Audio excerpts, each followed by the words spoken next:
The night 300 men shook an empire. The extraordinary story of Gideon's trumpets. What if I told you that one of history's most incredible military victories was won without a single sword being drawn?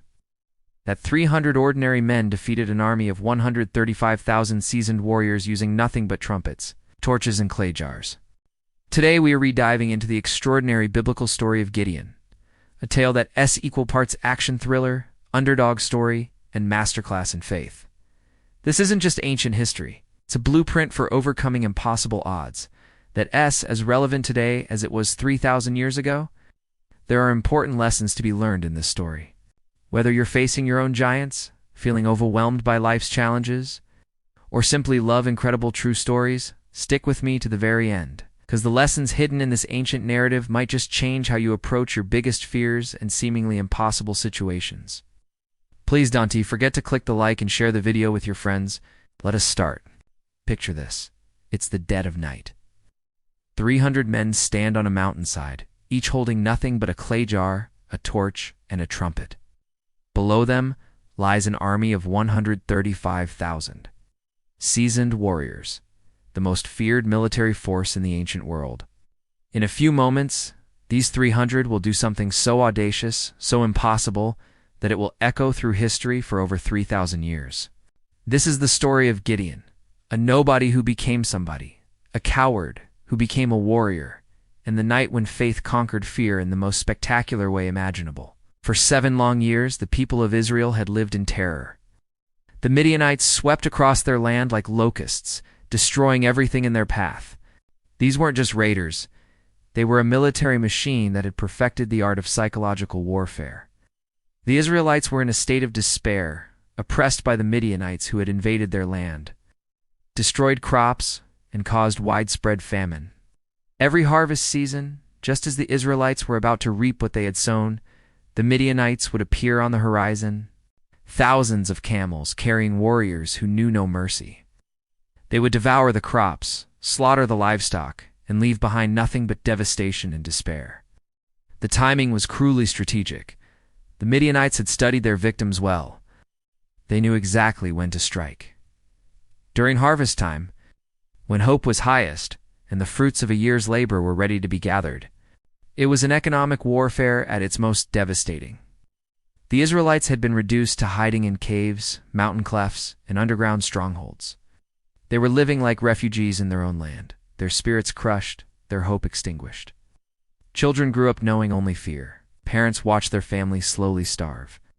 This was a nation on the brink of complete collapse. But why was this happening? The Israelites did evil in the eyes of the Lord, and for 7 years he gave them into the hands of the Midianites. This wasn't random suffering. It was the consequence of a nation that had abandoned its spiritual foundations and embraced the idolatry of surrounding cultures. Enter Gideon, and he's not exactly a hero. Gideon was the son of Joash, from the Abiezeret clan and the tribe of Manasseh, and lived in Ephraim. He belonged to the tribe of Manasseh, one of the less prominent tribes of Israel, and his family was considered the least in that tribe. Gideon used to thresh grain secretly in a winepress, a pit in the ground, so the marauding Midianites did not see him. Threshing wheat in a winepress is like trying to process grain in your basement. It's cramped, inefficient, and speaks to just how desperate things had become. Winepresses were designed to crush grapes, not separate grain. They were typically 6 to 8 feet deep, carved into rock, and completely unsuitable for the work Gideon was attempting. But it was hidden, and in a world where visibility meant death, hiding was survival. Then something extraordinary happens. God appeared to Gideon as an angel and said, "The Lord is with you, mighty warrior." There's a man cowering in a hole, and God calls him a mighty warrior. Gideon's response reveals everything about his state of mind. If the Lord is with us, why has all this happened to us? And where are all his wonders that our ancestors told us about?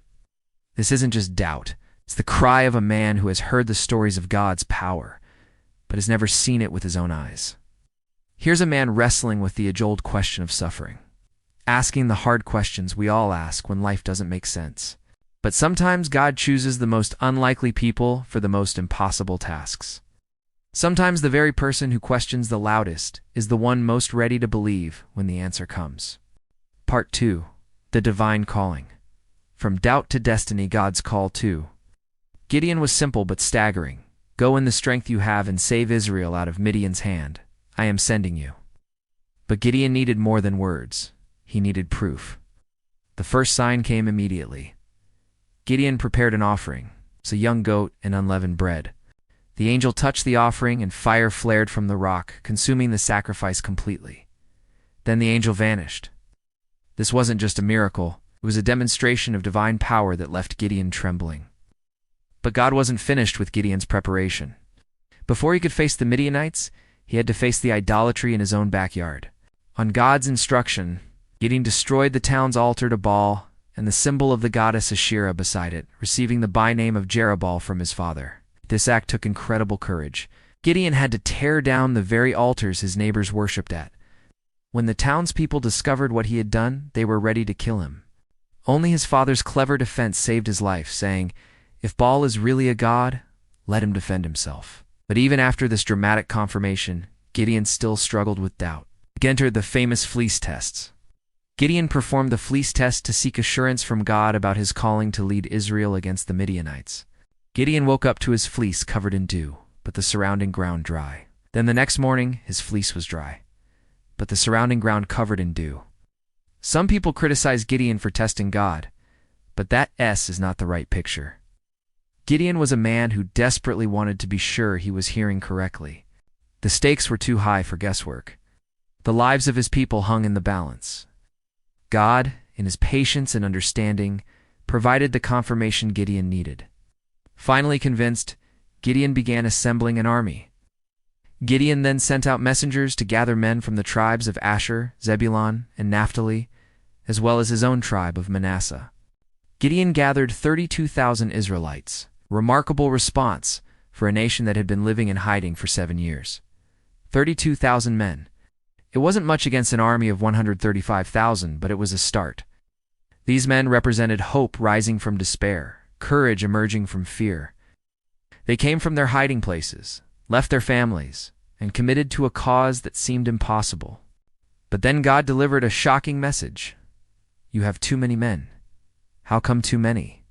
They were already outnumbered 4-1. But God had a different kind of victory in mind. One that would leave no doubt about who was really in charge. It is clear that God wants the Israelites to realize his divine validity. If they won with 32,000 men, people might attribute the victory to superior strategy or unexpected courage. But what God planned would be so impossible that only divine intervention could explain it.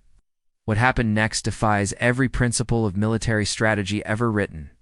God systematically reduced Gideon's army from 32,000 to just 300 men, a reduction of over 99%. First, God told Gideon to let anyone who was afraid go home. God had him sent the scared ones go home. 22,000 men walked away. Think about that. 68% of the army was eliminated in one announcement. These weren't cowards. They were honest men who recognized their limitations. That left 10,000, still too many, according to God.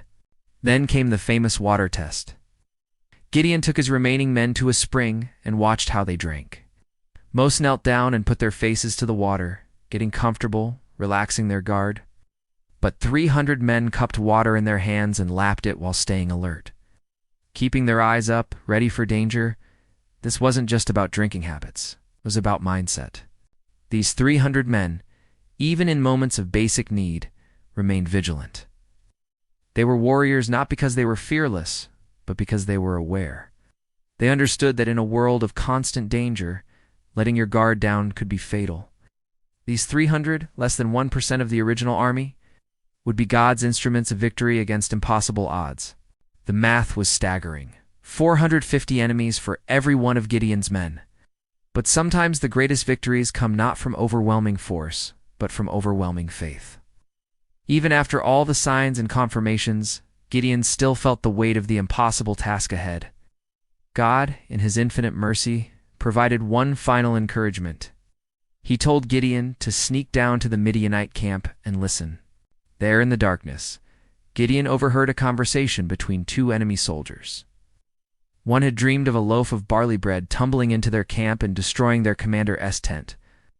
The other soldier interpreted the dream and said, "This can be nothing other than the sword of Gideon. God has given the Midianites and the whole camp into his hands." Even the enemy knew what was coming.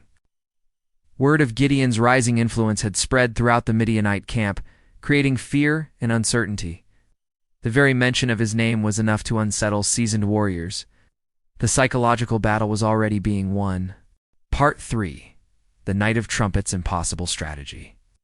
The stage was set for one of the most creative military operations in history. God's battle plan was unlike anything ever attempted.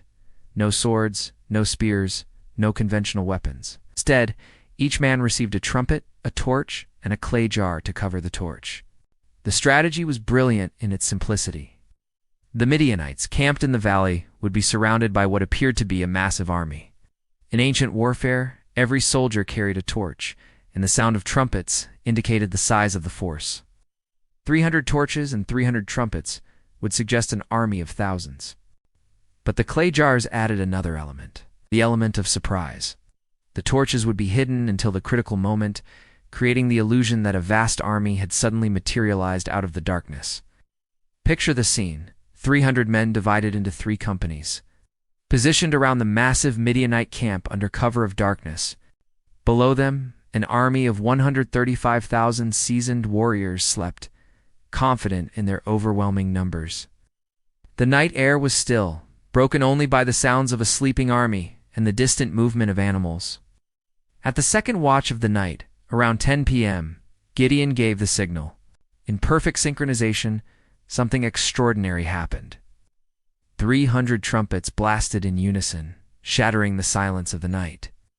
300 jars crashed to the ground, suddenly revealing blazing torches that turned the darkness into day. And 300 voices shouted as one, "A sword for the Lord and for Gideon." What happened next was beyond human explanation. The Midianite army, awakened by the cacophony of trumpets and confused by the circle of lights, descended into complete chaos. In the darkness and confusion, they began attacking each other, thinking they were surrounded by a massive army. The psychological impact was devastating. These warriors, who had terrorized entire nations, fled in panic. The sound of trumpets from all directions suggested they were completely surrounded. The sudden appearance of torches indicated the enemy was already within their perimeter. In their panic and confusion, they turned on each other, friend attacking friend in the darkness. They ran so fast and so far that they didn't stop until they reached the Jordan River, 20 miles away. The retreat became a rout, and the rout became a complete collapse. As Gideon's now wary 300 routed the Midianites into Jordan. They passed by 2 Transjordan Israelite cities, Sukkot and Penuel. But the victory wasn't complete until the leaders were captured. Gideon and his men pursued the fleeing Midianites, capturing their kings, Zebah and Zalmunna. The psychological victory became a strategic victory, and the strategic victory became a generational victory. A force of 135,000 was routed by 300 men who never drew a sword. The victory was so complete, so overwhelming, that it became legendary throughout the ancient world.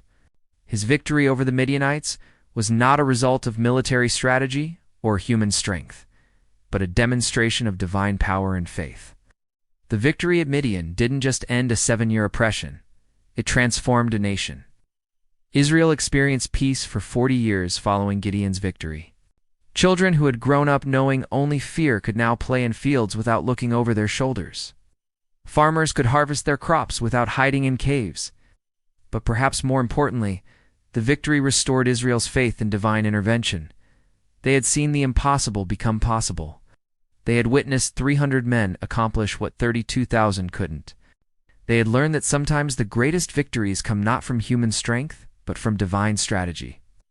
The story spread throughout the ancient world. The Midianites, once feared across the region, became a cautionary tale about the power of the God of Israel. Other nations took notice. The impossible victory became a demonstration of divine power that influenced geopolitics for generations. Part 4. The Timeless Lessons Principles for Today. The story of Gideon's trumpets isn't just ancient history. It's a masterclass in faith, courage, and the power of believing in something greater than yourself. Let us extract the timeless principles that make this story as relevant today as it was 3,000 years ago. First, God doesn't call the equipped. He equips the called. Gideon teaches us that divine calling isn't about natural ability or perfect confidence. This frightened farmer became a mighty warrior, not because he was naturally brave, but because he chose to trust in something bigger than his circumstances. Second, sometimes less is more. The reduction of the army reveals a profound truth. Sometimes the greatest victories come not from overwhelming force, but from unwavering faith. Those 300 men didn't win because they were the strongest. They won because they were willing to step into the impossible. Third, doubt and faith can coexist. Gideon's fleece tests show us that questioning doesn't disqualify us from divine purposes. Sometimes the people who wrestle most deeply with doubt are the ones most ready to believe when confirmation comes. Fourth, victory often requires unconventional approaches. God's battle plan defied every military principle of the ancient world. Sometimes breakthrough comes not from following conventional wisdom, but from embracing radical faith. Fifth, the battle is won before the battle is fought. The victory at Midian was secured not by superior weapons or tactics, but by superior faith. The physical battle was simply the manifestation of a spiritual victory that had already been won. Every one of us faces Midianite moments. There are times when we're overwhelmed by circumstances that seem too big, too powerful, too entrenched to overcome. Maybe it's a financial crisis that feels insurmountable. Maybe it's a relationship that seems beyond repair. Maybe it's a dream that appears impossible to achieve. Gideon's story reminds us that our current circumstances don't define our future possibilities. The man hiding in a winepress became the warrior who liberated a nation. The farmer who questioned God's presence became the leader who demonstrated God's power. Your trumpet moment might not involve literal trumpets, but it will involve the same choice Gideon faced. Will you step into the impossible, or will you remain hidden in your winepress? Will you trust in something greater than your circumstances, or will you be paralyzed by the size of your challenges? Lessons learned. The next time you feel outnumbered, outgunned, or overwhelmed, remember Gideon's trumpets. Remember that throughout history, the greatest victories have often come from the most unlikely sources. Remember that courage isn't the absence of fear. It's taking action despite the fear. Sometimes all it takes is one person willing to pick up a trumpet and sound the call that changes everything. The question isn't whether you're strong enough or smart enough or equipped enough. The question is, are you willing to step into your impossible moment and sound your trumpet? The 300 men who stood on that hillside 3,000 years ago didn't know they were about to change history. They just knew they were willing to trust in something bigger than themselves. And that trust, that willingness to step into the impossible, shattered an empire and liberated a nation. Your trumpet is waiting. Your impossible moment is calling. The only question is, will you answer?